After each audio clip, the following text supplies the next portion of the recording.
Bonsoir les enfants. L'histoire de ce soir s'intitule Minou le chat et Pilou le loup. Cette histoire, écrite et réalisée par le monde des enfants, va bientôt débuter. Mais avant de poursuivre, je t'invite à t'abonner en activant la cloche de notification et en mettant un petit pouce bleu si le contenu te plaît. À présent, sans plus attendre, je vais commencer notre histoire. Es-tu prêt ?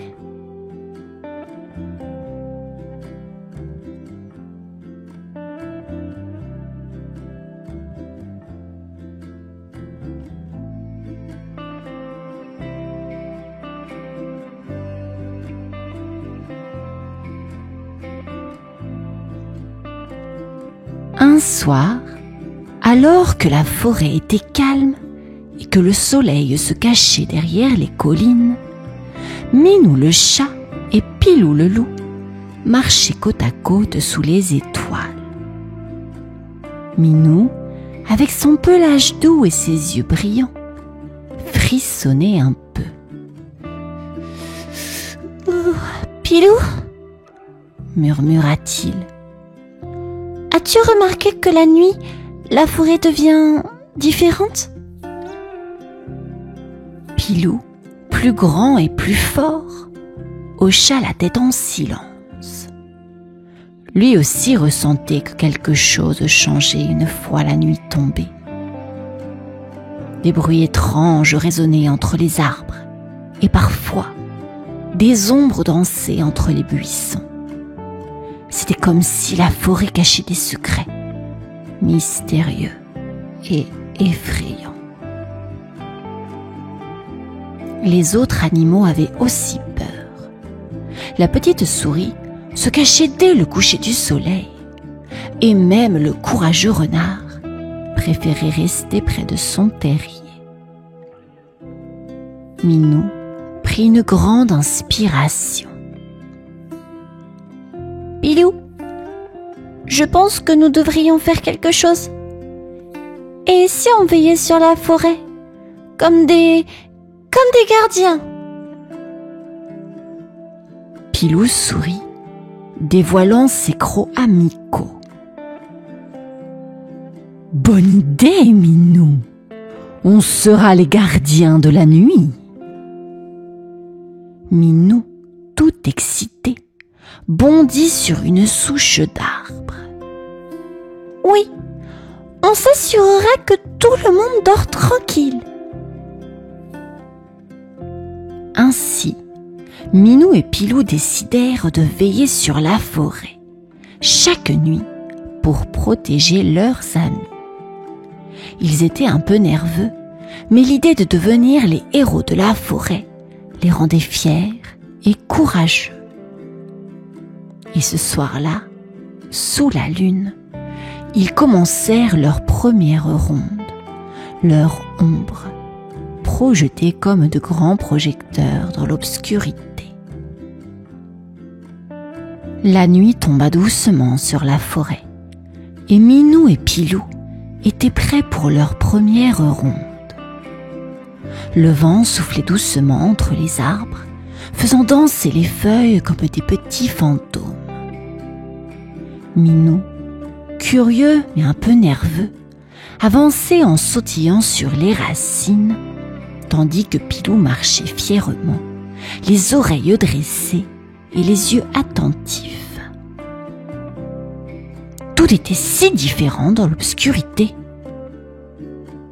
Les branches formaient des ombres étranges sur le sol et chaque bruit semblait plus fort. Un hibou ulula soudainement dans le noir, faisant sursauter Minou. « C'est juste un hibou, rien de plus !» murmura Pilou pour le rassurer. Minou hocha la tête et respira un grand coup. En passant près du grand chêne, ils entendirent un craquement. Minou se recroquevilla un peu, les yeux grands ouverts, pensa-t-il tout bas, le cœur battant. Mais Pilou posa calmement sa patte sur l'épaule de Minou. « N'oublie pas, on est les gardiens de la nuit. Rien ne peut nous effrayer. » Ils continuèrent leur chemin, surveillant chaque recoin de la forêt. Ils croisèrent la petite souris, blottie dans son terrier, qui leur fit un petit signe de la patte en souriant. Elle avait l'air rassurée de les voir veiller. Minou et Pilou, malgré leur petite peur, commencèrent à se sentir plus confiants. Ils étaient devenus les protecteurs de la forêt, leurs pas résonnant comme une douce promesse de sécurité pour tous. Et même si le chemin était sombre, ils avancèrent fièrement sous le ciel étoilé, prêts à affronter la nuit. La nuit suivante, Minou et Pilou reprirent leur ronde. Mais cette fois, l'obscurité semblait encore plus épaisse et des ombres étranges dansaient entre les arbres.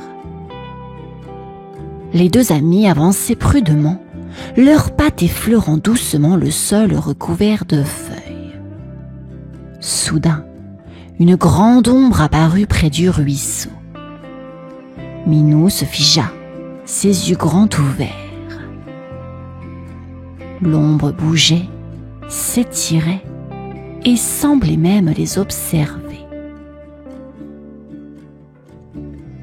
Pilou se plaça devant Minou, son pelage hérissé. « Ne t'inquiète pas, Minou, on va découvrir ce que c'est, » murmura-t-il d'une voix calme. Ils s'approchèrent lentement de l'ombre, le cœur battant. Mais alors qu'ils avançaient, l'ombre disparut soudainement, fondue dans le noir, comme par magie. Minou et Pilou échangèrent un regard perplexe. « Tu as vu ça ?» chuchota Minou, étonné. Plus loin, près d'un vieux tronc d'arbre, ils aperçurent une autre ombre bougeant doucement. Cette fois, Minou s'approcha avec plus de courage. Il découvrit que l'ombre n'était autre qu'une branche cassée balancée par le vent. Soulagé, il sourit et lança un regard amusé à Pilou.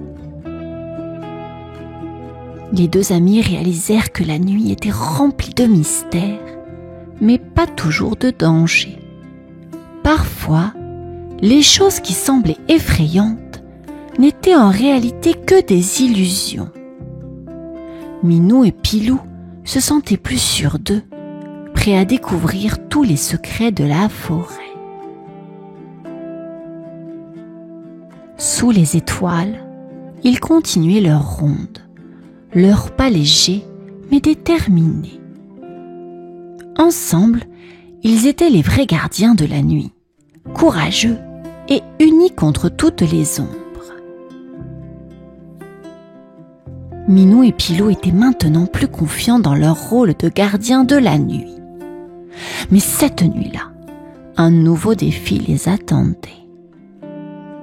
Tandis qu'ils patrouillaient près du vieux bouleau, ils virent une ombre plus grande que toutes celles qu'ils avaient rencontrées jusque-là. Elle se tenait immobile, imposante et silencieuse. Minou se mit à trembler un peu. « Pilou, et si cette ombre était un monstre ?» chuchota-t-il, ses moustaches frémissant d'inquiétude.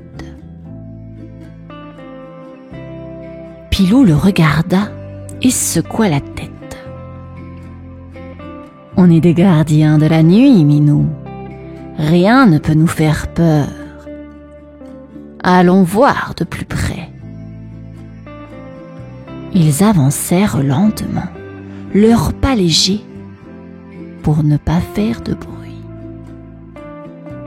À mesure qu'ils approchaient, l'ombre semblait grandir, se déplaçant légèrement dans l'obscurité. Minou retenait son souffle, chaque pas augmentant son courage et son appréhension. Enfin, ils furent assez proches pour découvrir la vérité.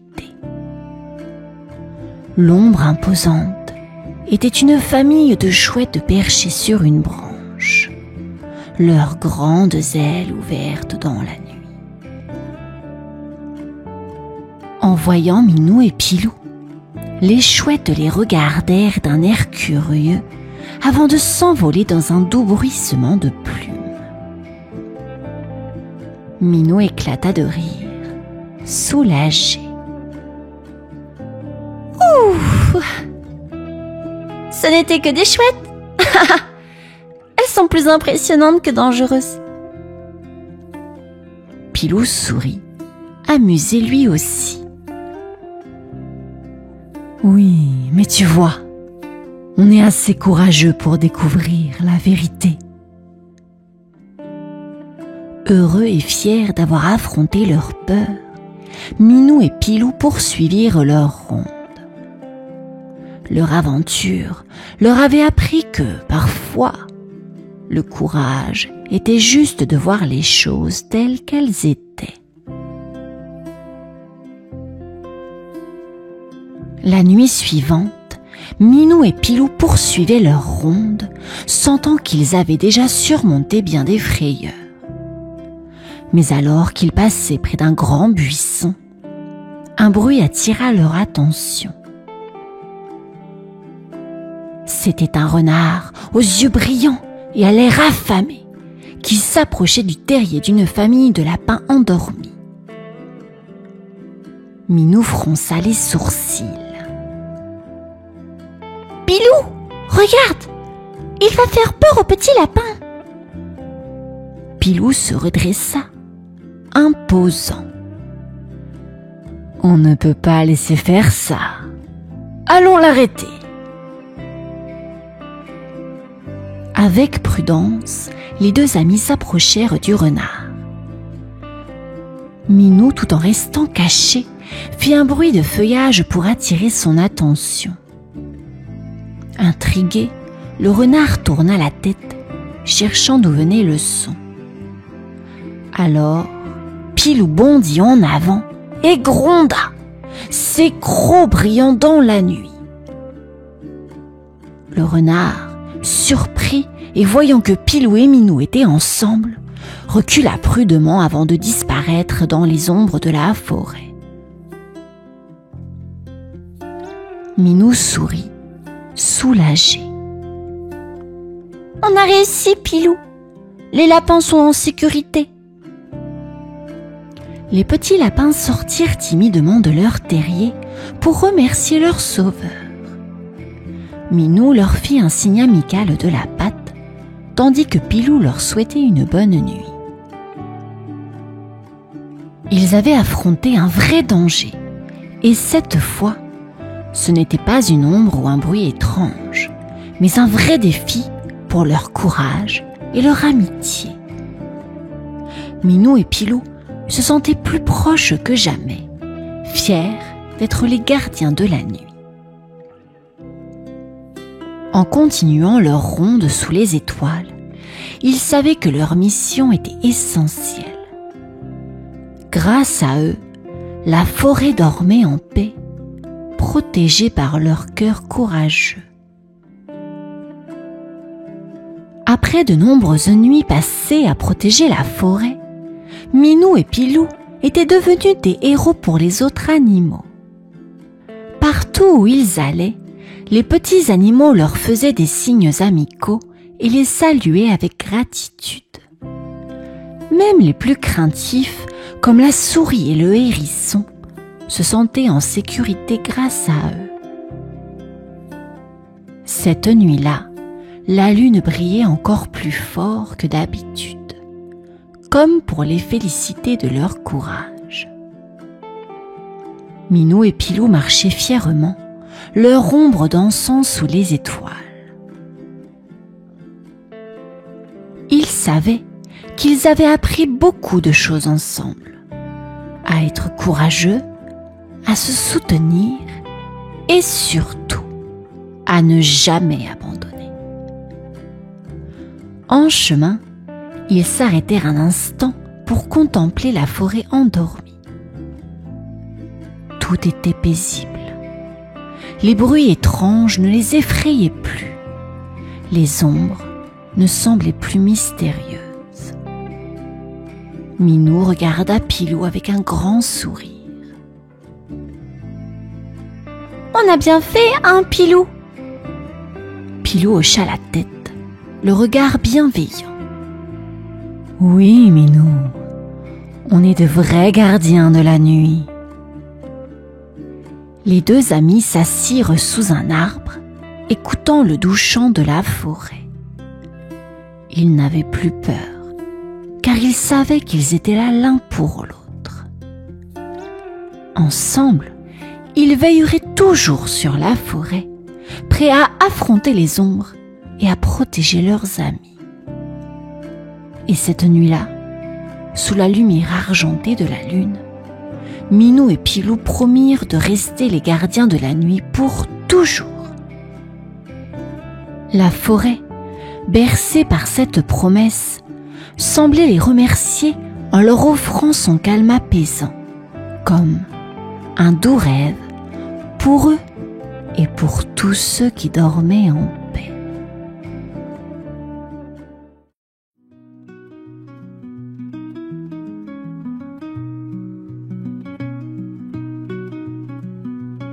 Rouxi le renard trottinait joyeusement près de la clairière, le museau en l'air, les yeux pétillants de malice. Ce soir, il avait une grande idée en tête.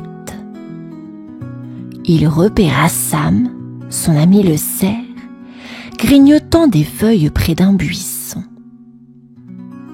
Rouxi s'approcha doucement. « Sam, ce soir, c'est la nuit des étoiles.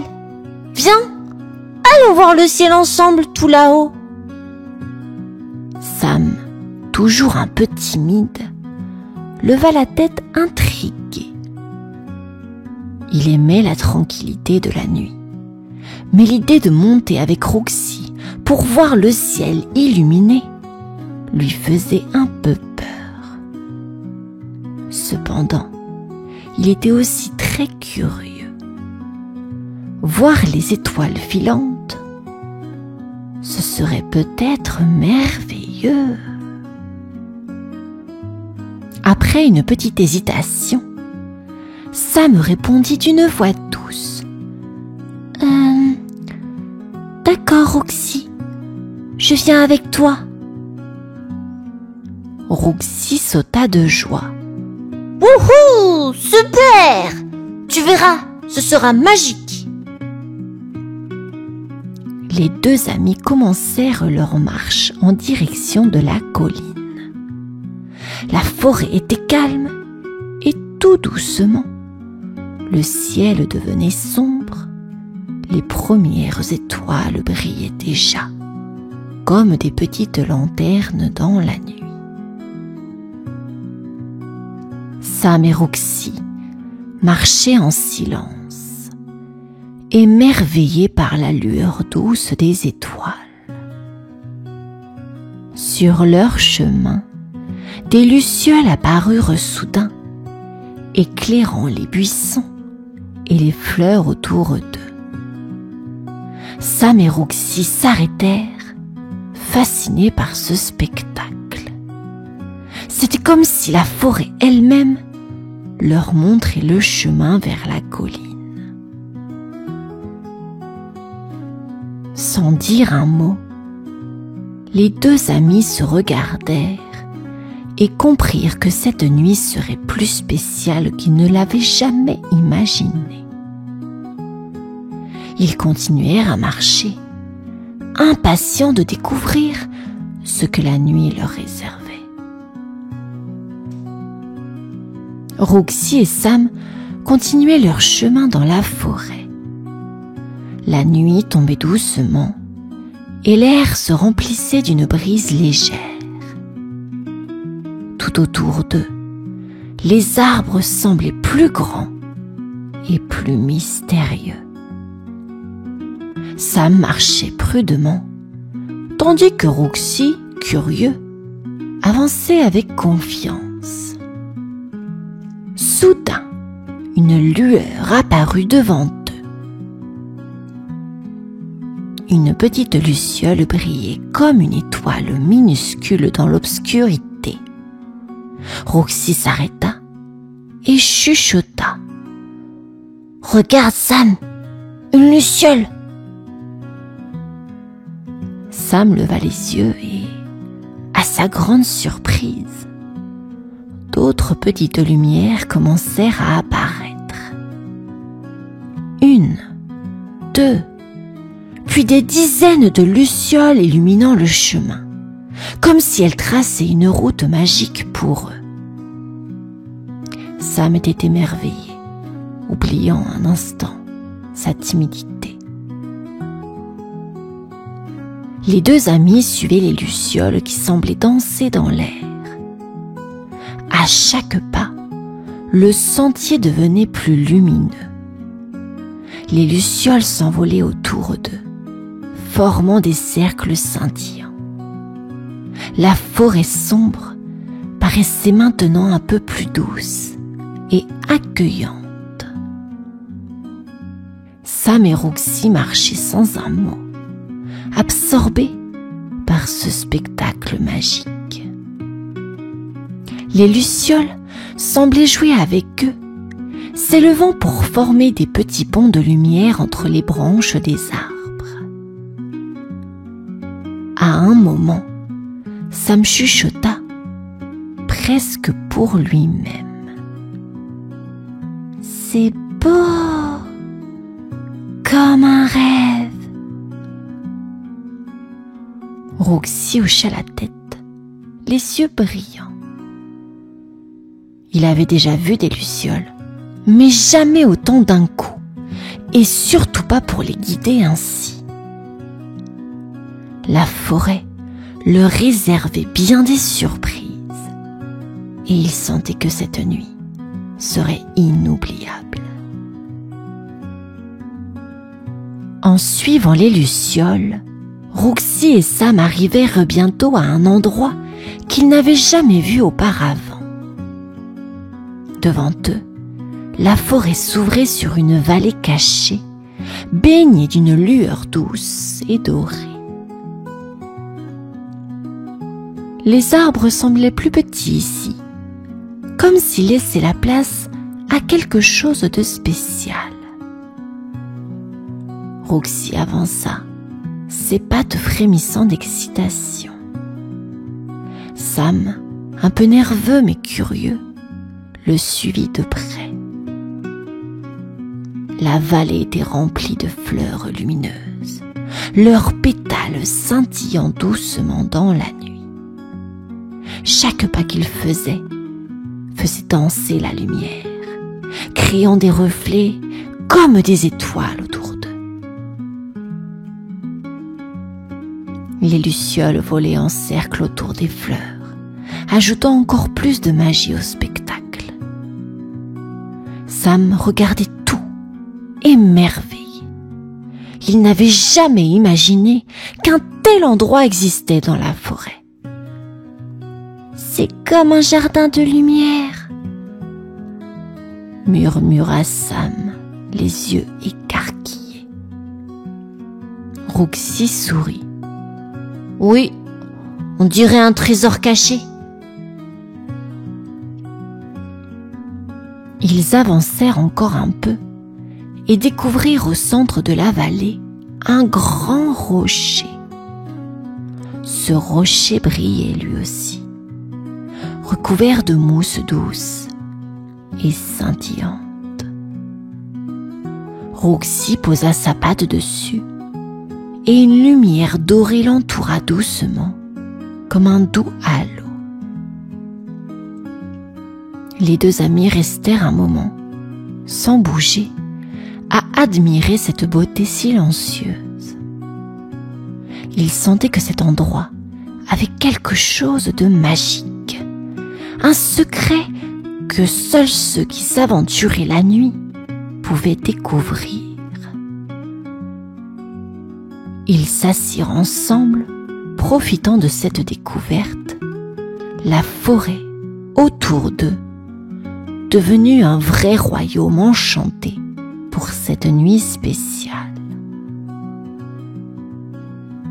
Installés au cœur de la vallée secrète, Roxy et Sam sentaient l'air autour d'eux devenir encore plus doux.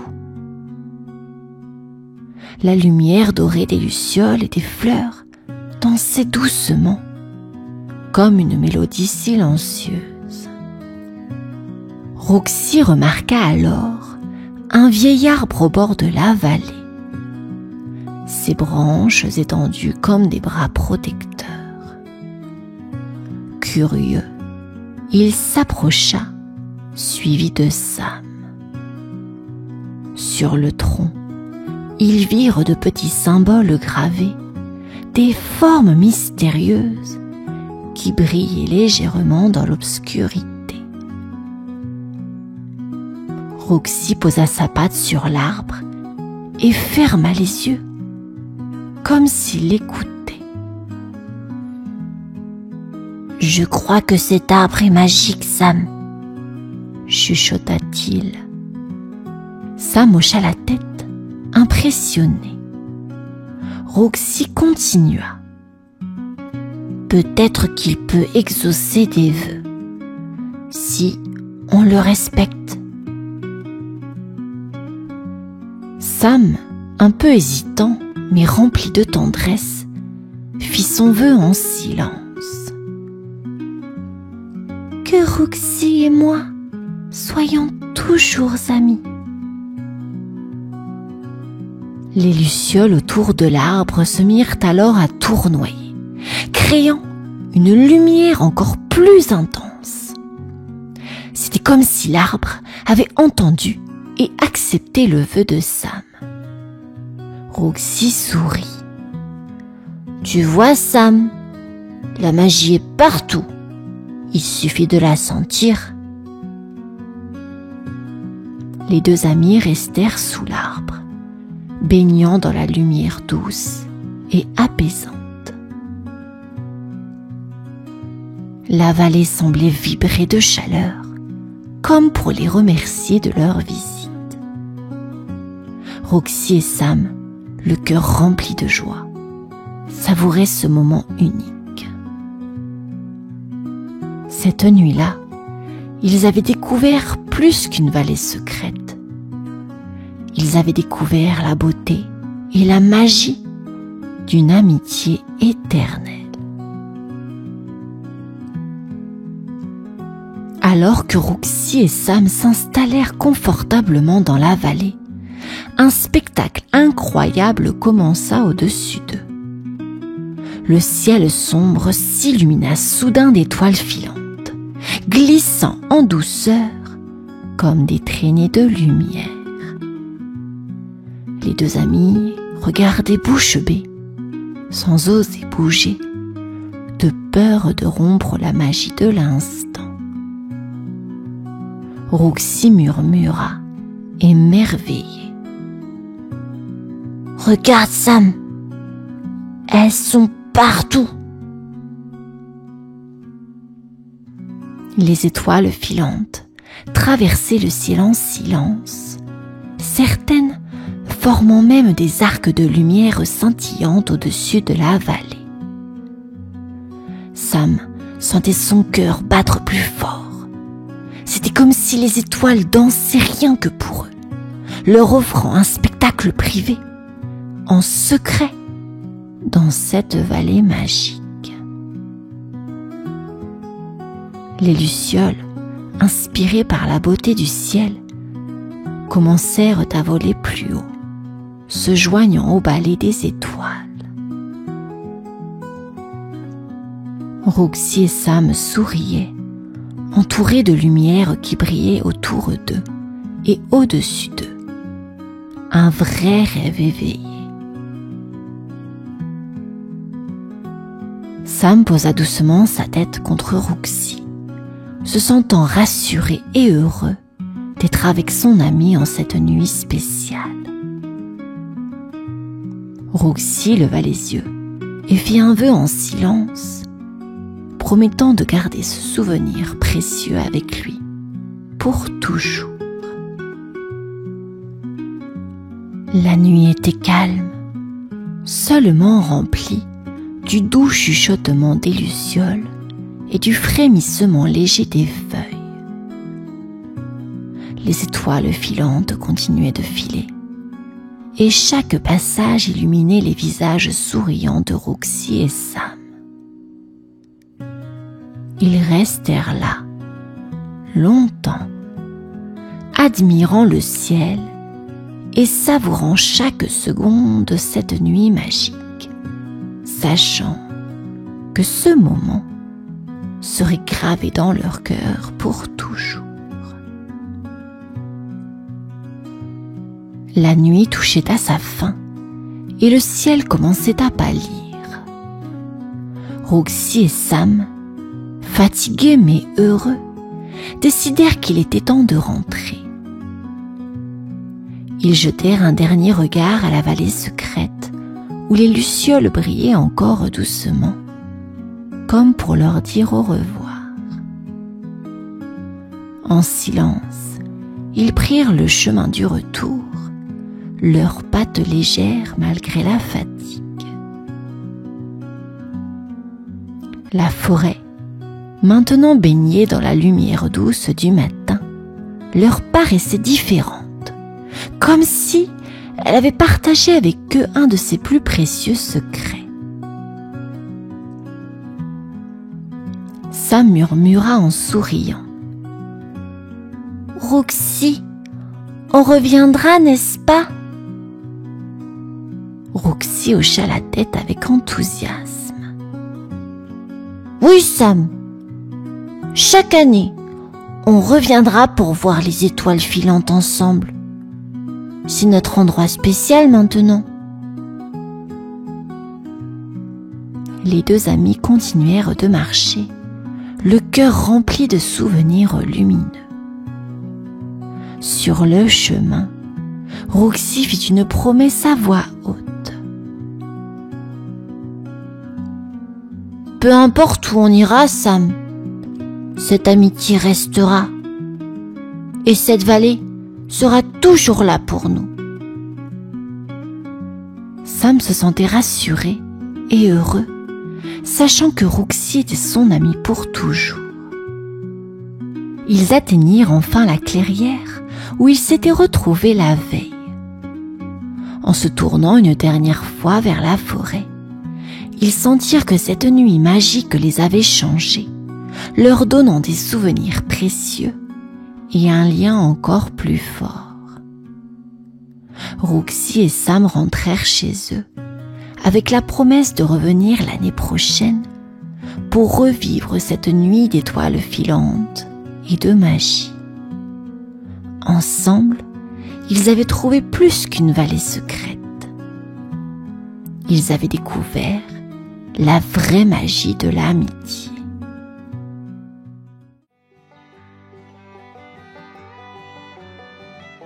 Au fond de l'océan vivait un poisson pas comme les autres. Ce poisson avait des écailles si brillantes et colorées qu'on aurait dit un arc-en-ciel sous l'eau.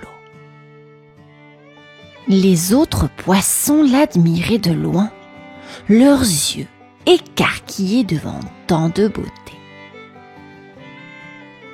Ce poisson extraordinaire s'appelait Arc-en-ciel. Il aimait nager autour des coraux en faisant scintiller ses jolies écailles sous la lumière. Quand il passait près des autres poissons, tout le monde s'arrêtait pour le regarder. Un jour, un petit poisson jaune, curieux et enjoué, nagea jusqu'à Arc-en-Ciel et s'exclama: « Salut Arc-en-Ciel, viens jouer avec nous !» Mais Arc-en-Ciel fit comme s'il ne l'avait pas entendu. Il glissa fièrement, sans même tourner la tête, laissant ses écailles briller comme de petites étoiles sous-marines. Le petit poisson jaune haussa les nageoires, un peu triste, et retourna vers ses amis. Les autres poissons étaient un peu déçus. « Pourquoi Arc-en-Ciel ne veut-il pas jouer avec nous ?» murmura un poisson rayé. « Peut-être qu'il est trop occupé à admirer ses propres écailles ?» répondit un poisson rigolo en rigolant. Mais Arc-en-Ciel, lui, ne se rendait pas compte de tout cela. Il pensait simplement qu'il était le plus beau poisson des océans et que cela suffisait pour être heureux.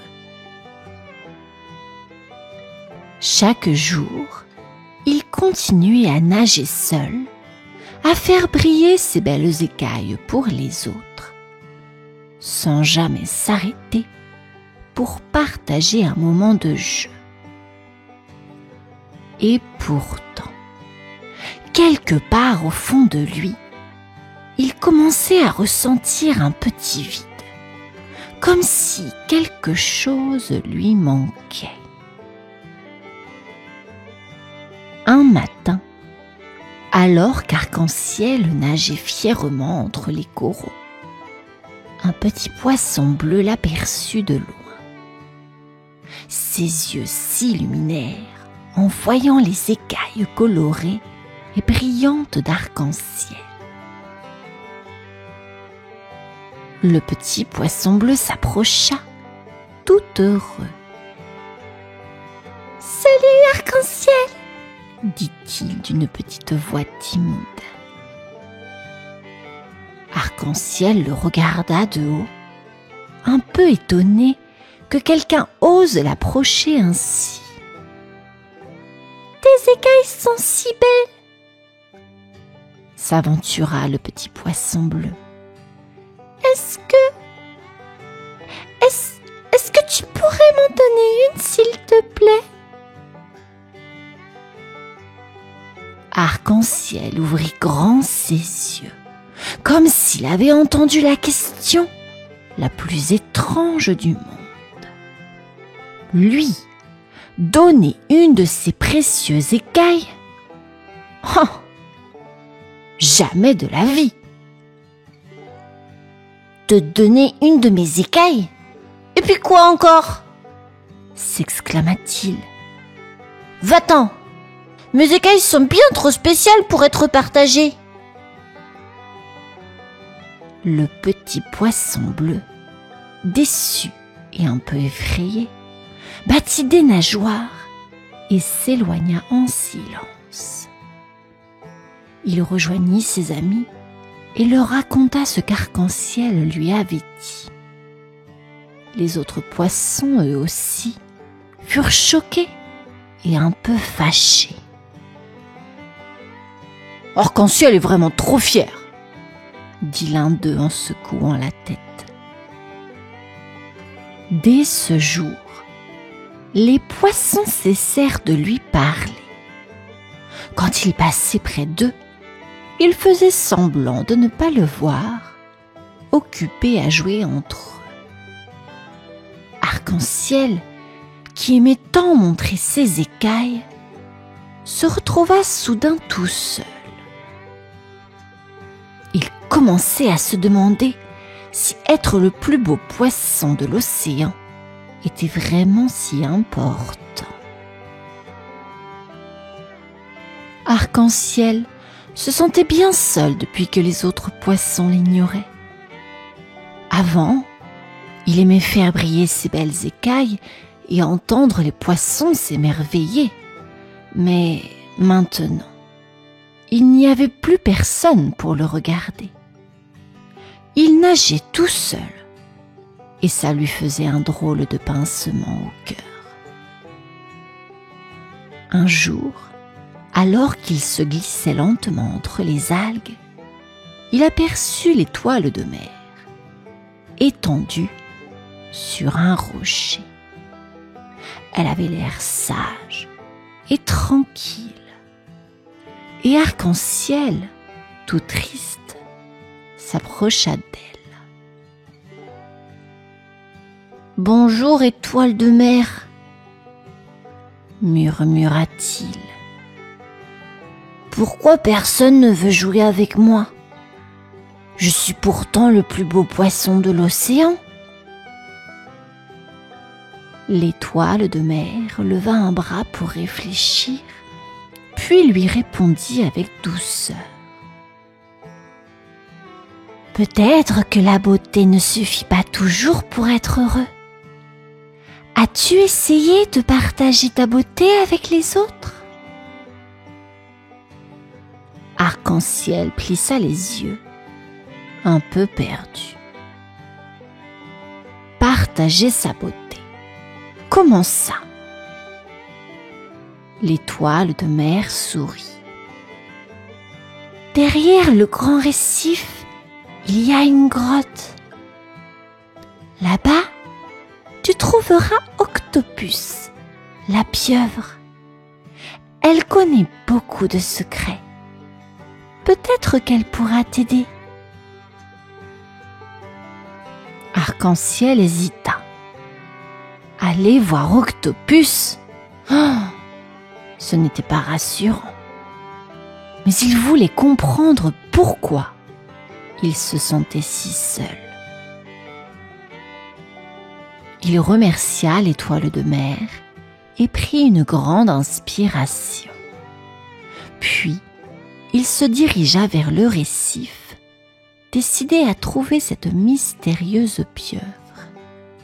Peut-être qu'elle pourrait lui donner une réponse, et même lui montrer comment retrouver l'amitié des autres poissons. Arc-en-Ciel nagea jusqu'à la grotte sombre, un peu tremblant. La grotte d'Octopus n'était pas un endroit où il aimait aller. C'était sombre et silencieux, et même la lumière des écailles d'arc-en-ciel ne semblait pas vouloir y briller. Soudain, deux grands yeux lumineux apparurent dans l'ombre. Arc-en-Ciel sursauta. Une voix douce, mais grave, résonna dans la grotte. « Je t'attendais, Arc-en-Ciel. Les vagues m'ont rapporté ton histoire. » Arc-en-Ciel resta silencieux, impressionné. Comment Octopus pouvait-elle savoir ce qui se passait? Octopus agita doucement un de ses longs bras et continua. « Je sais que tu te sens seul, mais si tu veux être heureux, il faut partager ce que tu as de plus précieux. » Arc-en-Ciel fronça les sourcils. « Partager? Mais je suis si beau avec toutes mes écailles. Si je les donne, je ne serai plus le plus beau poisson de l'océan. » Octopus répondit avec un sourire mystérieux. « Parfois, donner rend encore plus heureux que garder pour soi. Offre une écaille à chaque poisson qui te le demande, et tu verras que la vraie beauté vient du cœur. » Avant qu'Arc-en-Ciel ne puisse répondre, Octopus disparut dans un nuage d'encre. Arc-en-ciel, perplexe, réfléchit à ces paroles. Donner ses précieuses écailles, cela semblait impossible. Et pourtant, une petite voix au fond de lui disait d'essayer. Lentement, Arc-en-ciel quitta la grotte, son cœur partagé entre la peur et l'espoir. En sortant de la grotte, Arc-en-ciel nagea doucement, pensif. Il se demandait encore si Octopus avait raison. Donner une de ses écailles, pouvait-il vraiment le faire? Alors qu'il réfléchissait, il sentit un petit coup de nageoire. C'était le petit poisson bleu. « S'il te plaît, Arc-en-ciel, » lui demanda-t-il timidement. « est-ce que je pourrais avoir une de tes belles écailles ?» Donner une de ces écailles si précieuses? Il avait envie de dire non, mais Octopus lui avait conseillé d'essayer. Il prit une grande inspiration et répondit un peu hésitant. « D'accord, mais juste une toute petite. » Avec soin, Arc-en-ciel détacha la plus petite de ses écailles et la tendit au petit poisson bleu. Celui-ci la prit, ses yeux brillants de joie. « Merci, merci, c'est la plus belle écaille du monde !» Le petit poisson bleu s'en alla tout joyeux, la nageoire frétillante, et montra son écaille aux autres poissons. Arc-en-ciel se sentit étrange. Il s'attendait à être triste, mais au contraire, il se sentait heureux, comme si donner avait allégé son cœur. Bientôt, d'autres poissons s'approchèrent, chacun demandant une petite écaille. À sa grande surprise, Arc-en-ciel commença à en donner volontiers, un sourire sur les lèvres. Plus il partageait, plus il ressentait de la joie. Il regardait les petits poissons scintiller autour de lui et se sentait entouré pour la première fois. Arc-en-ciel comprit qu'il était en train de trouver quelque chose de plus beau encore que ses écailles. Des amis. Arc-en-ciel nageait joyeusement au milieu des poissons. Désormais, chacun portait une de ses petites écailles brillantes et la mer semblait remplie de petites lumières colorées. Il n'était plus le poisson aux écailles les plus nombreuses, mais il était, sans aucun doute, le poisson le plus heureux. Un dernier poisson s'approcha timidement. Arc-en-ciel se rendit compte qu'il ne lui restait qu'une seule écaille scintillante sur son dos.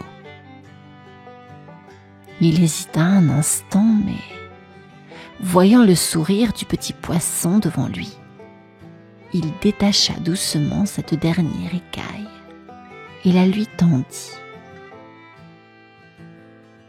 Le petit poisson le remercia avec un grand sourire et s'en alla tout joyeux.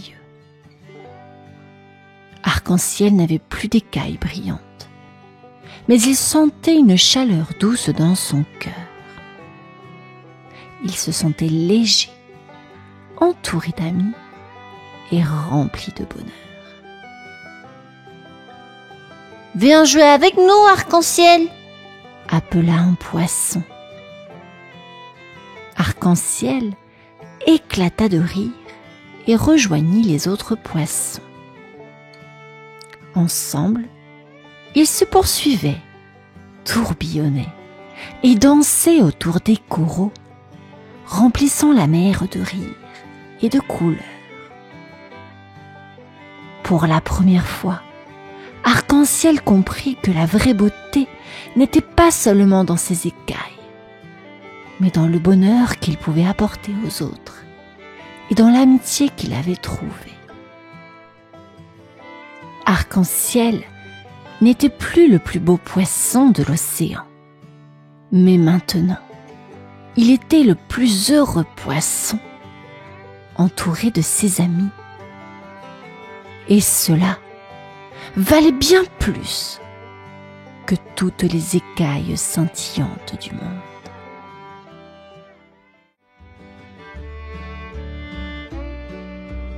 Par un bel après-midi ensoleillé, Félix le renard se promenait près de la rivière. D'habitude, il adorait s'arrêter pour boire un peu d'eau fraîche et jouer avec les petits poissons qui sautaient dans tous les sens. Mais aujourd'hui, quelque chose n'allait pas du tout. Félix se pencha et fronça les sourcils. La rivière, habituellement si claire et joyeuse, semblait triste. Le courant était faible et des flaques de boue se formaient là où l'eau manquait. « Ça ne sent pas bon du tout, ça !» murmura Félix. À ce moment-là, Bubule la grenouille sauta à ses côtés, les yeux grands ouverts de surprise. « Félix, tu as vu? La rivière, elle est toute sèche. Où est passée toute l'eau ?» croassa Bubule. Félix hocha la tête, l'air inquiet. « Je ne sais pas, Bubule. Peut-être que quelqu'un a bouché le robinet géant de la forêt ?» plaisanta-t-il en levant les yeux vers les collines. Bubule émit un petit rire nerveux, mais son sourire s'évanouit rapidement. « C'est sérieux, Félix? Si la rivière disparaît, tous les animaux auront soif et les plantes vont sécher. » Félix prit une profonde inspiration, se redressa et dit : « Eh bien, je crois qu'il est temps de mener l'enquête. Allons remonter la rivière et voir ce qui se passe. » Bubule acquiesça en sautillant d'excitation. Ensemble, ils prirent le chemin qui longeait la rivière, bien décidés à découvrir le secret de ce mystère. La forêt leur réservait sûrement une grande surprise. Félix et Bubule marchèrent le long de la rivière, leurs yeux bien ouverts, à l'affût de tout ce qui pourrait expliquer le manque d'eau. Le sentier était calme, presque trop calme, et seuls leurs pas et les petits bonds de Bubule résonnaient dans la forêt silencieuse. « Tu crois qu'on va trouver quelque chose, Félix ?» demanda Bubule, un peu inquiète. « Bien sûr, Bubule, un renard n'abandonne jamais !» répondit Félix, essayant de paraître courageux, même s'il avait aussi un petit doute. Ils marchèrent encore un moment, jusqu'à ce qu'ils arrivent près d'une grosse montagne. Là, ils aperçurent enfin quelque chose d'étrange. Juste devant eux, un énorme rocher bloquait le passage de la rivière. L'eau s'accumulait derrière, formant un petit lac qui débordait à peine. « Oh là là là là, ce rocher est géant! Comment a-t-il pu arriver ici ?» s'exclama Bubule, en sautillant sur place. « Il a dû rouler depuis la montagne ?» répondit Félix en grattant le sol avec sa patte songeur. « Mais il est trop lourd pour moi, et même pour nous deux ensemble. » Bubule le regarda avec un sourire malicieux. « Peut-être qu'on pourrait demander de l'aide ? On n'est pas les seuls dans la forêt après tout. » Félix hocha la tête, impressionné par l'idée de sa petite amie. « Tu as raison, Bubule. Si tout le monde se met ensemble, peut-être qu'on pourra bouger ce gros caillou. » Les deux amis repartirent aussitôt, prêts à rassembler tous les animaux de la forêt pour une grande mission. Libérer la rivière et rendre sa joie à la forêt. Félix et Bubule retournèrent en courant à travers la forêt, bien décidés à trouver de l'aide.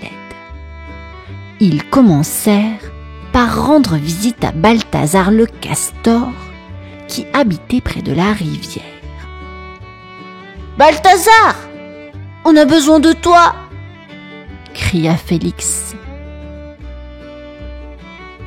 Balthazar, toujours occupé à construire des barrages en bois, leva la tête, intrigué. « Quoi ? Besoin de moi ? Ça, c'est intéressant. D'habitude, c'est moi qui appelle les autres. » dit-il en riant. Bubule s'approcha et lui expliqua. « On a un gros rocher qui bloque la rivière. L'eau ne passe plus et bientôt tout le monde aura soif. »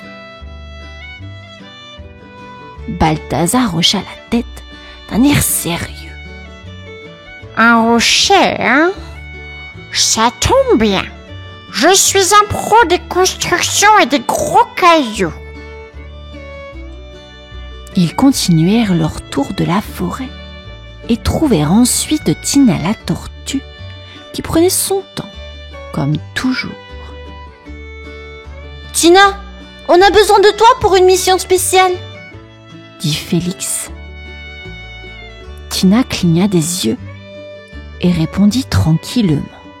« Je n'ai pas l'habitude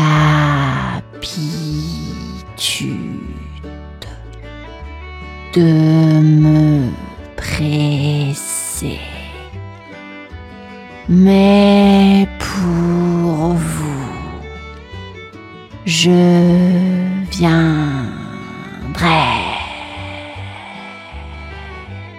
aussi vite que je peux. »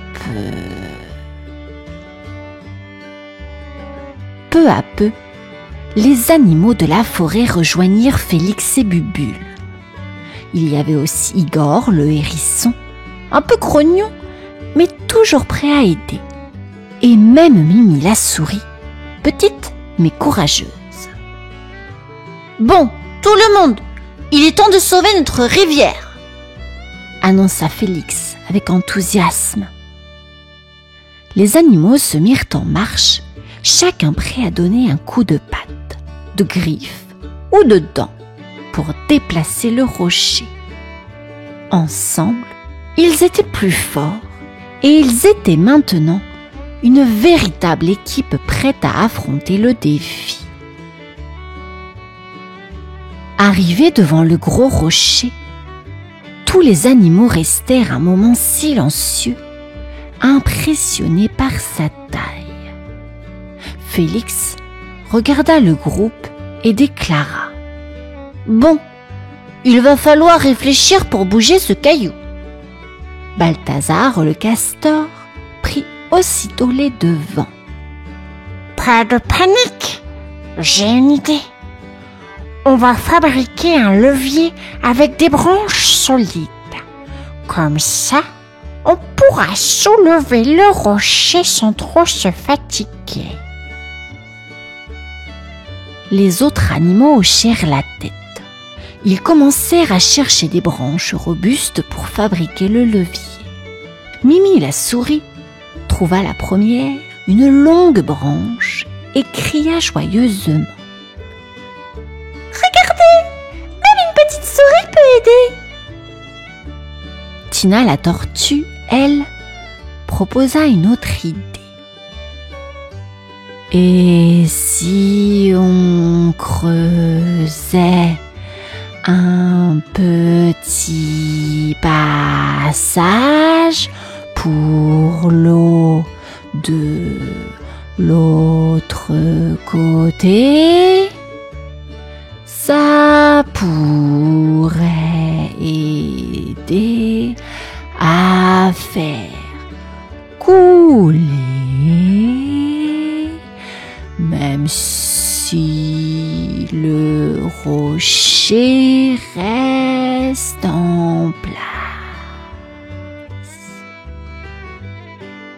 Igor le hérisson renifla d'un air grognon, mais approuva. Pas bête, Tina. On creuse pendant que d'autres essaient le levier. Chacun se mit à la tâche. Les animaux travaillaient ensemble avec sérieux, mais aussi quelques éclats de rire. Bubule la grenouille encourageait tout le monde avec ses « Allez, allez, on y est presque !» Enfin, ils glissèrent la branche sous le rocher et commencèrent à appuyer de toute leur force. Le rocher bougea un peu, puis encore un peu. On y arrive! Cria Félix, tout excité. Avec un dernier effort, le rocher roula doucement de côté, libérant enfin le passage de l'eau. Un petit filet d'eau commença à couler, puis un flot joyeux jaillit, remplissant la rivière de nouveau. L'eau recommença à couler doucement, puis elle se mit à cascader joyeusement dans la rivière, éclaboussant tout autour. Les animaux se regardèrent, épuisés, mais ravis de voir le fruit de leurs efforts. Bubule sauta dans l'eau en riant et lança joyeusement. « Vive la rivière libre, on a réussi !» Félix, tout essoufflé, sourit fièrement. « Vous avez été formidable. Sans vous, ce rocher serait encore là, bloquant tout. » Balthazar, fier de son idée de levier, gonfla la poitrine. « Eh oui, grâce à mon super levier. » Mimi la souris ricana et dit. « Et grâce à mes petites pattes qui ont trouvé la branche parfaite. » Igor le hérisson, toujours un peu grognon mais de bonne humeur, ajouta. « Sans moi pour creuser, l'eau n'aurait jamais trouvé son chemin non plus. » Tous les animaux se mirent à rire, contents et fiers de leur travail d'équipe. Même Tina la tortue, d'habitude si calme, fit un petit sourire. L'eau continuait de couler de plus en plus fort, remplissant la rivière de son joyeux murmure. Les plantes assoiffées au bord de l'eau semblaient revivre sous leurs yeux, et les petits poissons revenaient déjà nager autour de Bubule qui sautillait de joie. Félix leva la patte et déclara d'une voix enjouée. « À partir d'aujourd'hui, on est la team sauvetage de la rivière. Ensemble, rien ne peut nous arrêter. » Tous les animaux applaudirent, fiers de ce qu'ils avaient accompli. Grâce à leur unité, la rivière était sauvée et toute la forêt pourrait en profiter pour longtemps. La rivière, enfin libérée, coulait à nouveau à travers la forêt, apportant fraîcheur et vie.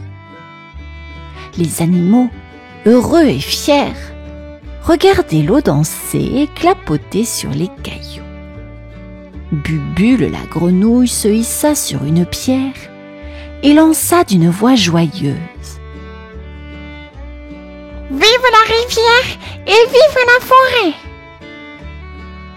Tous les animaux applaudirent et crièrent de joie. Félix, avec un sourire malicieux, éclaboussa Balthazar le castor, qui répondit en riant: Oh, tu veux jouer à ça?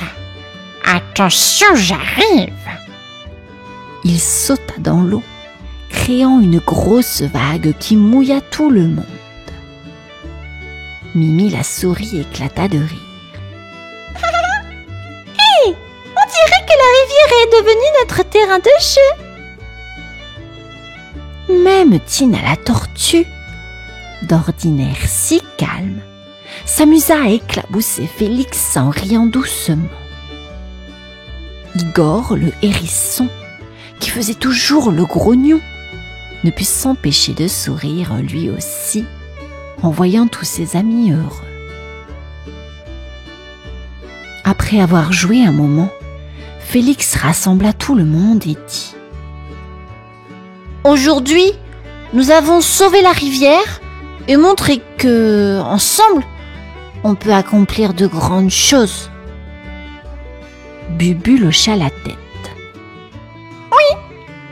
Même une petite grenouille, un hérisson grognon et une souris courageuse peuvent faire des miracles quand ils s'entraînent. Les animaux repartirent chacun dans leur coin de la forêt, le cœur léger. La rivière continuait de couler joyeusement et toute la forêt semblait vibrer de gratitude. Depuis ce jour, Félix, Bubule et leurs amis restèrent proches, se promettant de toujours s'aider, peu importe les défis. Car ils en étaient sûrs maintenant. L'unité fait la force. Et ensemble, ils étaient invincibles.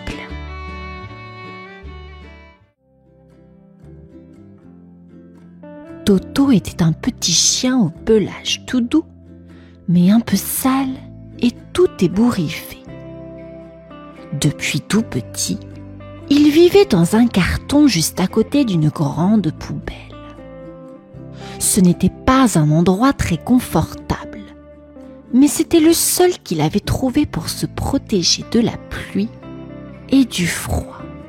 Chaque matin, Toto sortait de son carton, s'étirait, secouait ses petites pattes et se mettait à regarder les gens passer dans la rue avec l'espoir de voir quelqu'un de sa famille.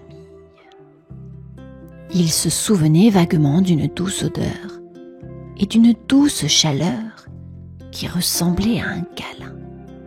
Mais ça faisait si longtemps. Peut-être que maman ou papa vont passer aujourd'hui, pensait-il chaque fois. Mais les gens passaient sans même le regarder. Et le jour tombait sans qu'aucun visage familier n'apparaisse. Heureusement, Toto n'était pas complètement seul. Non, 3 petits chats noirs qui habitaient dans un bel appartement avec leur maître venaient souvent lui rendre visite. Ces 3 coquins s'appelaient Plume, Griffe et Moustache. Chaque jour, ils apportaient à Toto de petits morceaux de nourriture et jouaient avec lui pour lui remonter le moral. Un jour, « Toto, tu devrais venir chez nous, il y a des coussins tout doux. » Toto sourit tristement et répondit: « J'aimerais bien, mais je préfère attendre ici, au cas où ma famille reviendrait. » Les 3 chats le comprenaient, même s'ils trouvaient ça un peu triste. Alors, ils continuaient de revenir, chaque jour, pour apporter un peu de chaleur et d'amitié à Toto. Toto savait qu'il avait de la chance d'avoir des amis comme Plume, Griffe et Moustache. Les 3 petits chats noirs étaient toujours là pour lui, même s'ils avaient un foyer bien à eux. Leur maître était un gentil monsieur qui prenait soin d'eux, leur donnait de la nourriture délicieuse et des couvertures bien chaudes. Chaque jour, les 3 chats quittaient leur appartement confortable pour aller retrouver Toto près de la poubelle. Plume arrivait en trottinant. Griffe s'installait fièrement sur un muret. Et Moustache, le plus gourmand, apportait toujours un petit morceau de nourriture volé du repas. « Tiens Toto, aujourd'hui, c'est un bout de jambon !» disait-il avec un clin d'œil. Toto acceptait toujours la nourriture avec un grand sourire. « Merci Moustache !» Il adorait le jambon. C'était pour lui un vrai festin. Les 3 chats s'installaient alors autour de lui et ils jouaient tous ensemble en riant.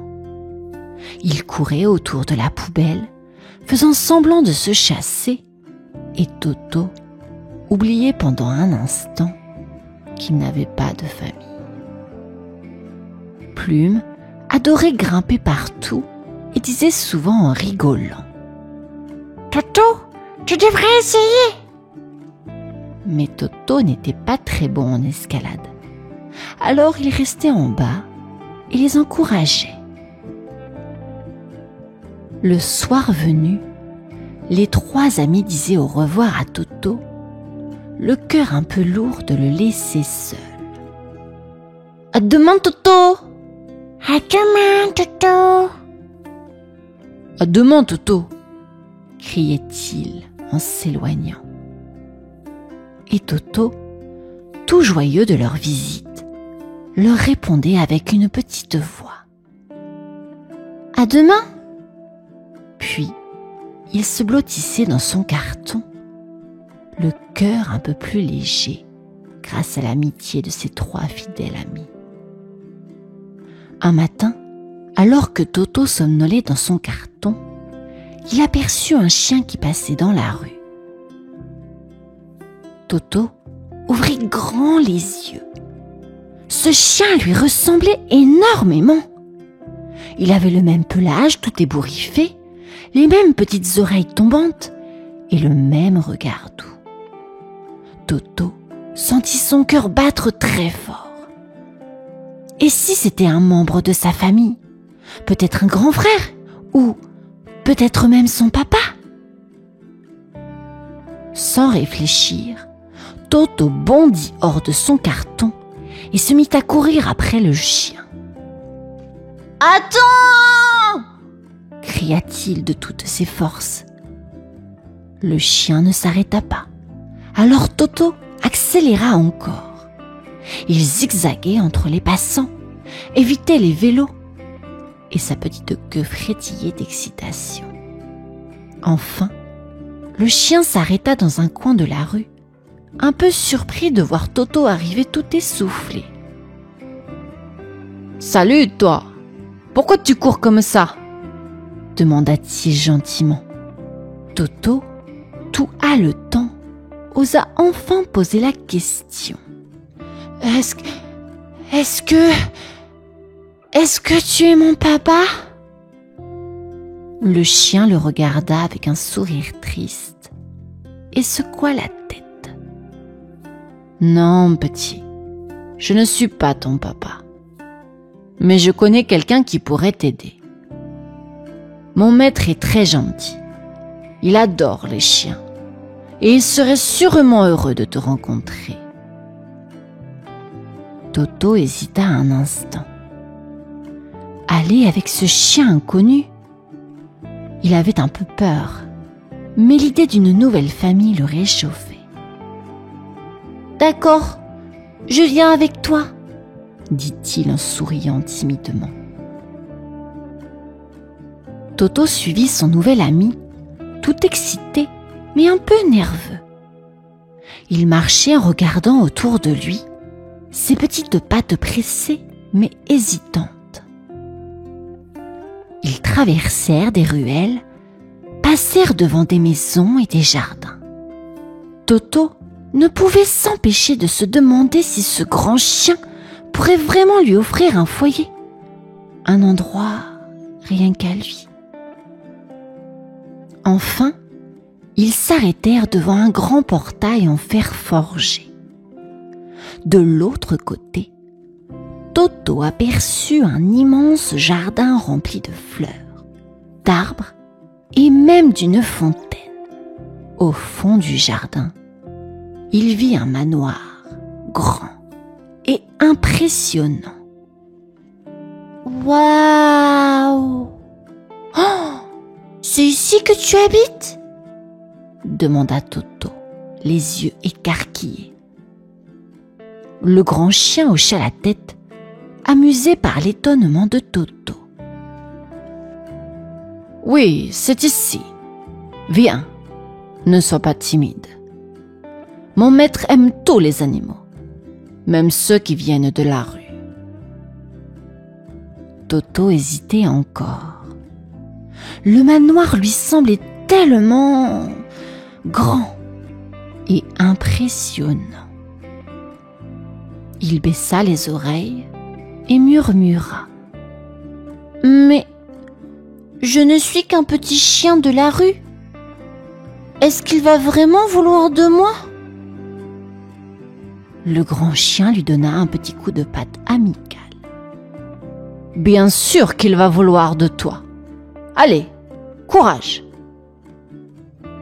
Toto prit une grande inspiration et fit un premier pas dans le jardin. Il était un peu effrayé, mais la gentillesse du grand chien le rassurait. Il avança prudemment, le cœur battant, se demandant si ce grand manoir pourrait devenir sa nouvelle maison. Toto suivit le grand chien dans le jardin du manoir, les yeux émerveillés par tout ce qu'il voyait. Partout, il y avait des animaux, des chats, des oiseaux, un lapin et même un petit hérisson qui dormait paisiblement dans un coin.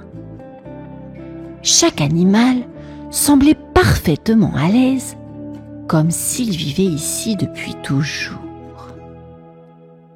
« Bienvenue au manoir !» dit le grand chien en souriant. « Ici, chacun a sa place et personne n'est laissé de côté. » Toto marchait tout doucement, un peu impressionné. Jamais il n'aurait imaginé un endroit pareil. Non, non, non. Les chats jouaient avec des pelotes de laine colorées. Les oiseaux chantaient dans les arbres et il y avait même un petit coin où des bols remplis de croquettes attendaient les animaux affamés. Le grand chien l'emmena jusqu'à la porte du manoir. À ce moment-là, un vieil homme en sortit, un sourire chaleureux sur le visage. Il s'accroupit doucement pour être à la hauteur de Toto. « Eh bien, qui avons-nous là ?» demanda-t-il d'une voix douce. Toto baissa timidement la tête, mais le vieil homme tendit la main. Et Toto sentit tout de suite qu'il pouvait lui faire confiance. « Bonjour, petit Toto. Tu es ici chez toi maintenant. » Le cœur de Toto battait de joie. Il n'était plus un simple chien des rues, mais un membre de cette grande famille. Il leva les yeux vers le vieil homme et lui donna un petit coup de langue sur la main pour le remercier. Le vieil homme éclata de rire. « Oh Toto, tu vas beaucoup nous faire rire ici !» Toto s'adapta vite à sa nouvelle vie au manoir. Chaque matin, il se réveillait dans un panier douillet près du feu, entouré de ses nouveaux amis. Le vieil homme, qu'il appelait maintenant Papy, venait toujours lui donner une petite caresse en disant « Bonjour Toto, bien dormi ?» Toto n'avait jamais été aussi heureux. Il jouait dans le jardin avec les autres animaux, faisait des courses avec les chats, sautillait avec le lapin et écoutait les chants des oiseaux. Tout le monde l'aimait et il se sentait enfin chez lui. Un jour, alors qu'il se promenait près du portail, Toto aperçut Plume, Griffe et Moustache, ses amis les 3 petits chats. Ils avaient l'air surpris de voir Toto dans ce grand jardin. Toto courut vers eux, tout excité. « Regardez !» dit-il joyeusement. « C'est ici que j'habite maintenant !» Les 3 chats se regardèrent et miaulèrent de joie. « Waouh, Toto, tu as un vrai palais !» s'exclama Moustache en riant. Tu as même un panier rien qu'à toi ? Oui, répondit Toto en remuant la queue. Et Papy, le maître du manoir, dit que je suis de la famille. Les chats étaient ravis pour lui et promit de venir lui rendre visite. Toto leur fit un gros câlin, le cœur rempli de bonheur. À présent, Toto savait qu'il avait trouvé sa place. Plus besoin d'attendre dans un carton. Il avait enfin une famille et un foyer où il était aimé. Fin de l'histoire, les enfants. À bientôt. Bonne nuit.